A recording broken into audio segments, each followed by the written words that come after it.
most delightfully fascinating character in the realms of mystery, Charlie Chan.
At Dudley Ward's home, Pine View, at Lake Tahoe, Charlie Chan is engaged in trying to find the person who murdered Landini, the opera singer.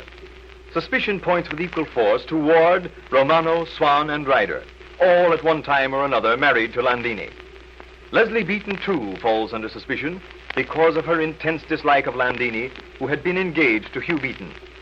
Leslie Beaton is being questioned by Inspector Chan and Don Holt, the sheriff, when she makes the statement that immediately previous to hearing the shot, she saw Mr. Ward, Mr. Romano, and Mr. Swan all leave the study. Sit down, Miss Beaton, please. Yes, here in this chair. Thank you. Your statement, Miss Beaton, if I may say so without reflection on your veracity, is most extraordinary.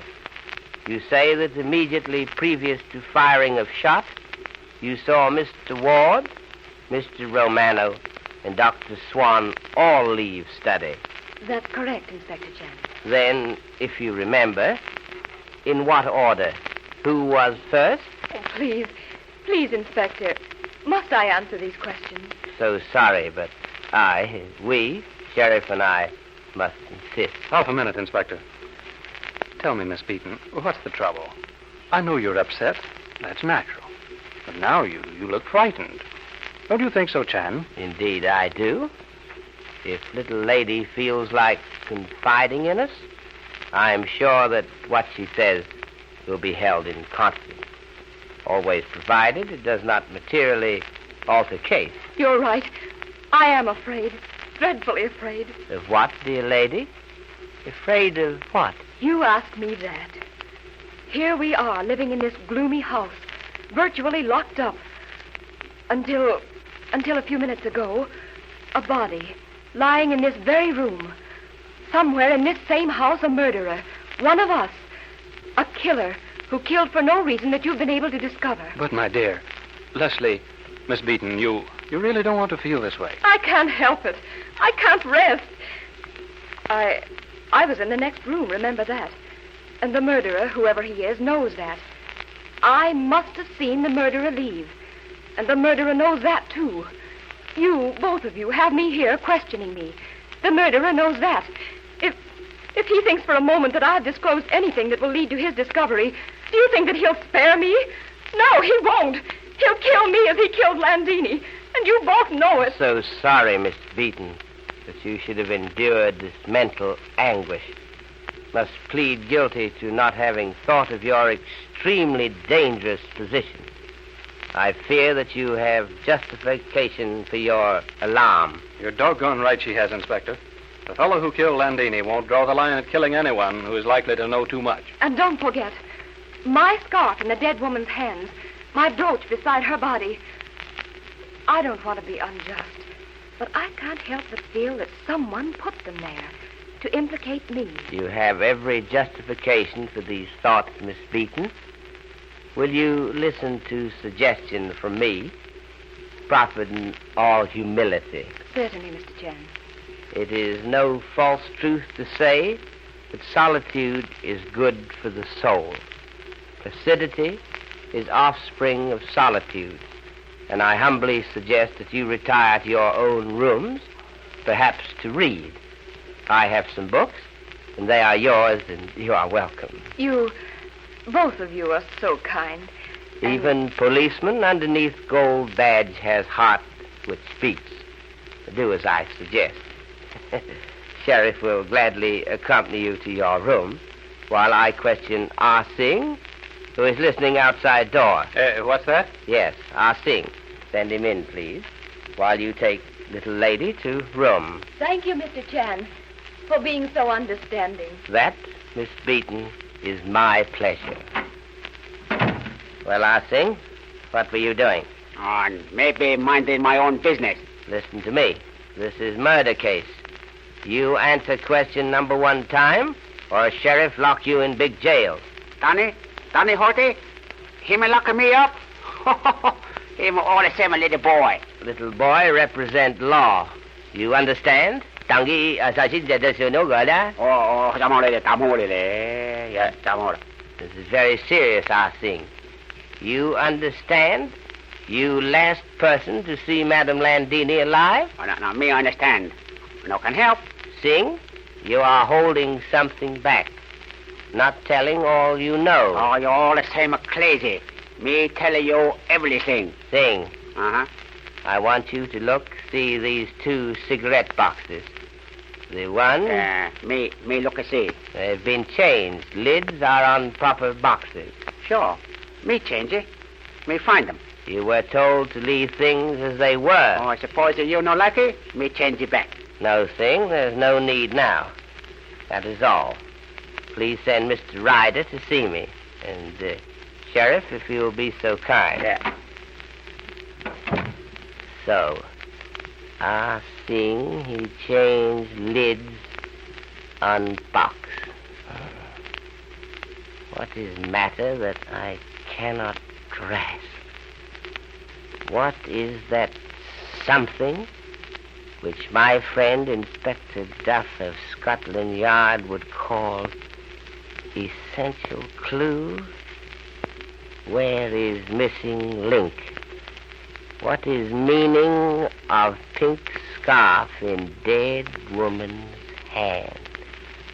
What is meaning of red lid on yellow box? Oh, come in, Sheriff. You find me talking to self, searching for a reason of failure. We've got to get this thing cleared up. For her, for Miss Beaton's sake. And for both our reputations. Reputation is not even secondary consideration. Wise man makes difficulty to be overcome first business.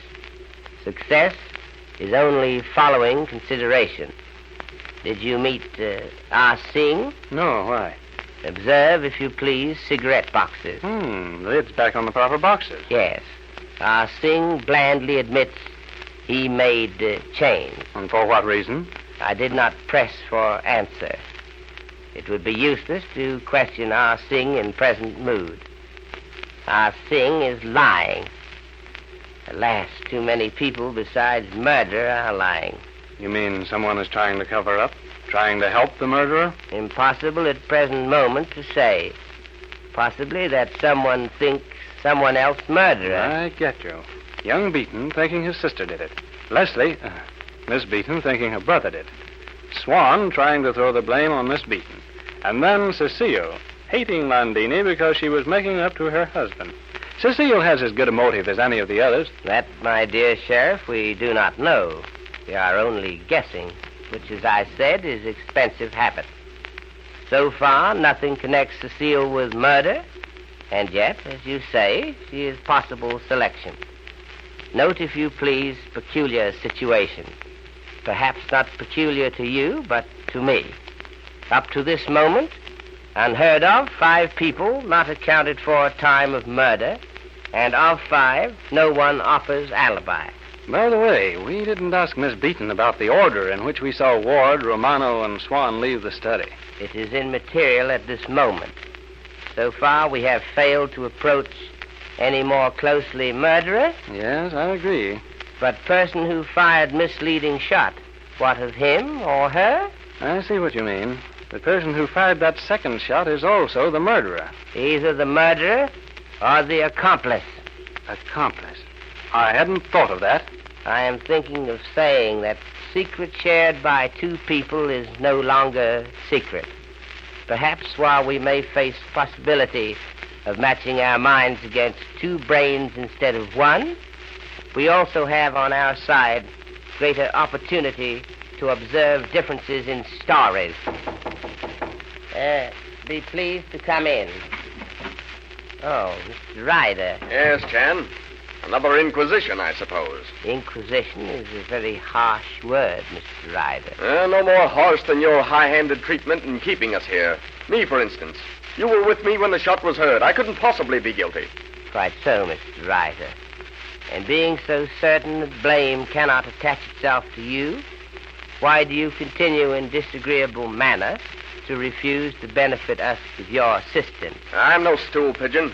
Let the police find their own criminals. I have, to a certain extent in past, overlooked your attitude, Mr. Ryder. Naturally, since you were with me when the crime was committed, and so you couldn't possibly browbeat me into any semblance of fear. So sorry, Mr. Ryder, that you placed that interpretation on my efforts solving brutal murder. But now, situation has changed. You have no more alibi than anyone else. What? What's that? Since you so much desire to always have things said by properly constituted authorities, I will ask Mr. Sheriff to explain. You see, Mr. Ryder, the shot we heard didn't kill Landini. No? I suppose there was more than one shot. There was. Landini was already dead when the shot you heard was fired.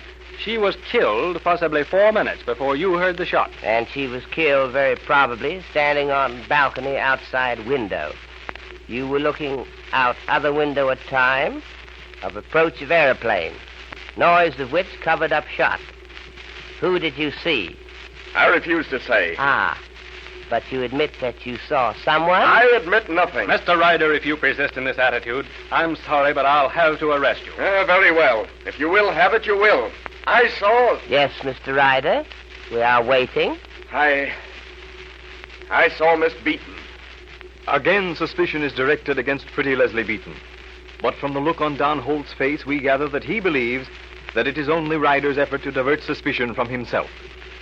After you have listened to your sponsor's message, Inspector Chan will be with us again with another of his quaint philosophical sayings.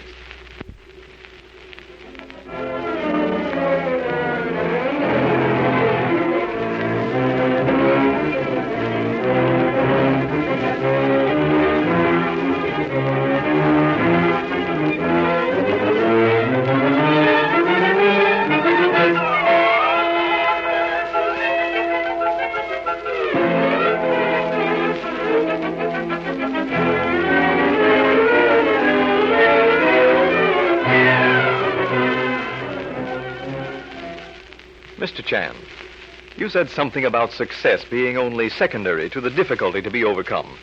Can you enlarge upon that? Delighted, Mr. Wilson. Luck and opportunity alone are not the foundation of success. Success is child born of hard work and comes to man who works calmly and well and knows for what he is working. Thank you, Inspector Chan. And good night. It has been honor, Mr. Wilson. Good night.